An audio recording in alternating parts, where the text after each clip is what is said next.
Welcome to the Retirement Guide Podcast.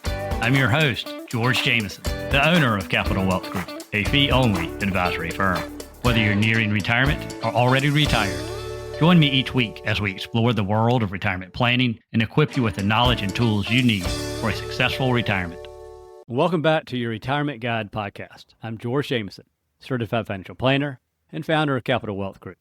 Today we're kicking off a brand new 5-part series I'm calling The 5 Wealth Killers No One Talks About. These are the sneaky, often well-intentioned choices that can quietly derail your financial life if you're not careful. So let's jump into the first one, and maybe the most common wealth killer of them all. This is no surprise, but buying too big or too expensive of a house. Now hold on before you click off. Don't get me wrong, homeownership is often a great financial move, but only if done wisely. One of the most dangerous traps I see people falling into is becoming what we call house rich and cash poor. I'm sure you've heard the term. It's when someone has a large, beautiful home, maybe in a fancy neighborhood, but they're barely able to cover the bills each month. They put their retirement savings on hold, they have little to no emergency fund, and often very high stress. And it's not always about showing off. Sometimes it's a young couple buying their forever home before they've built a strong financial foundation. Sometimes it's those retirees or empty nesters upsizing instead of downsizing because they want the extra space for family visits. It doesn't always look irresponsible on the surface, but beneath it can be financially suffocating. So let's now talk about why buying too much house is so damaging to long-term wealth. Number one, it doesn't stop at the mortgage. When you stretch to buy a bigger or pricier house, the costs don't end with the mortgage payment. You often have higher utility bills, bigger maintenance and repair costs. A bigger roof means more expensive replacement, more bathrooms, more plumbing issues. Then you'll often have higher property taxes and higher insurance. And then number two, it limits your financial flexibility.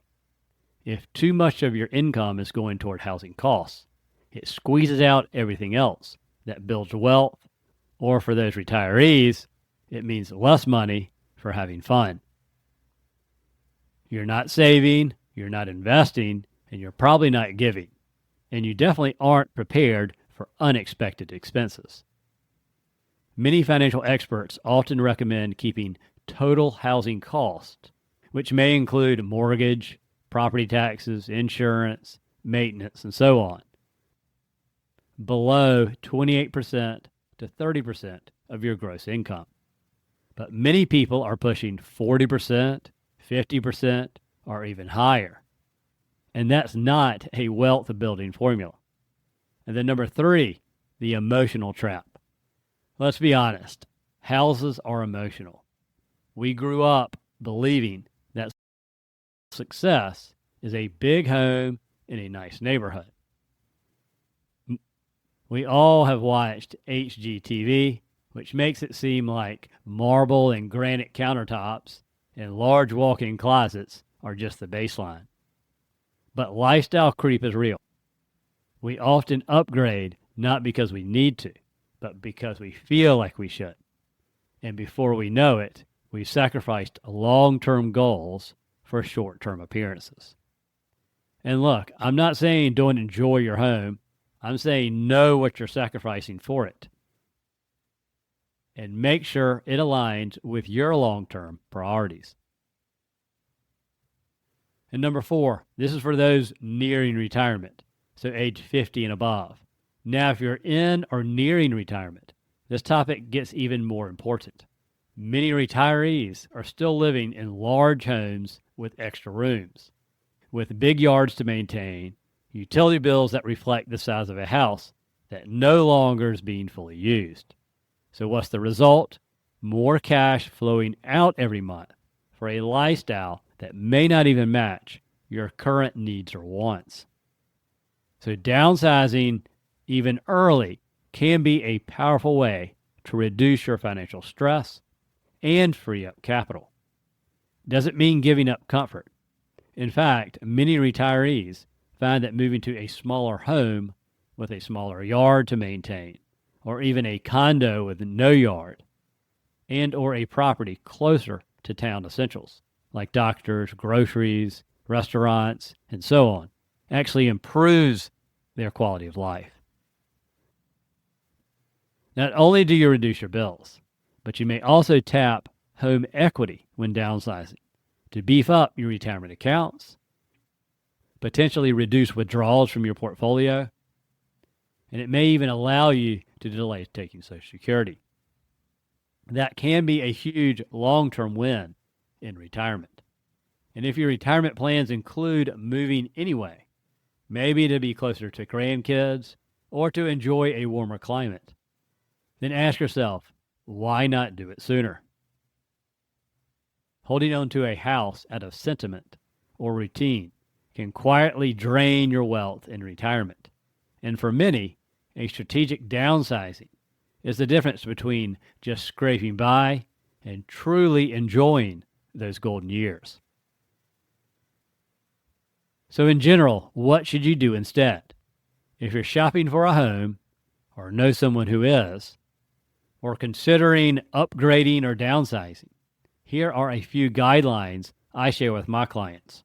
Number one, buy below your means, not at the top of your budget. Just because you can get approved for a $600,000 loan doesn't mean you should take it. And then number two, stick to the 28-36 rule. So that's no more than 28% of your gross monthly income going to housing, and then 36% total on all debts. And then number three, consider your future cash flows. If your cash flow will potentially be changing in the near future.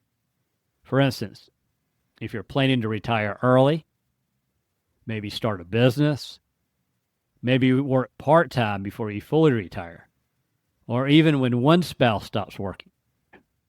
Your home needs to fit that future lifestyle too. And then four, think of your house as a place to live, not a status symbol. True wealth isn't often what you see. It's often what you don't see.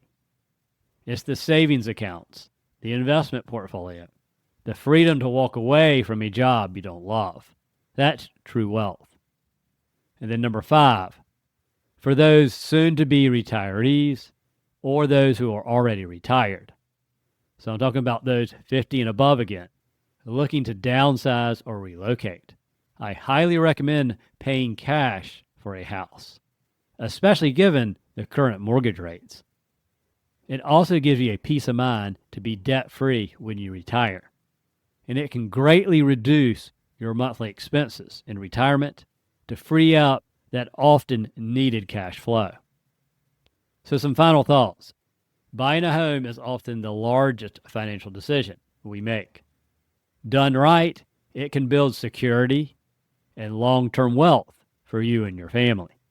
But buying more than you need or more than you can truly afford is a recipe for decades of financial stress and missed opportunities. So before you fall in love with that big house on the hill, ask yourself, what am I giving up for this? And is it worth it? In our next episode, we're going to look at the second major wealth killer. Thanks for listening. If you found this helpful, please share it with a friend or leave a quick rating on your favorite podcast platform. I'll see you next time, and have a great day. Thank you for tuning in to this episode of The Retirement Guide. If you enjoyed this episode, please subscribe and leave a 5-star review to help others discover the show. For questions, ideas, or discuss your retirement plan, reach out to me, George Jameson, at Capital Wealth Group.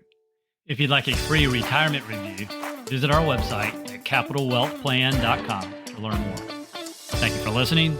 Stay tuned for more insightful retirement planning in future episodes. And now for the disclaimer. The information discussed in this podcast is for general explanations and education only. It is not tax, legal, or investment advice. Before considering acting on any information heard here, first consult with your tax, legal, or investment advisor. Thank you and have a great day.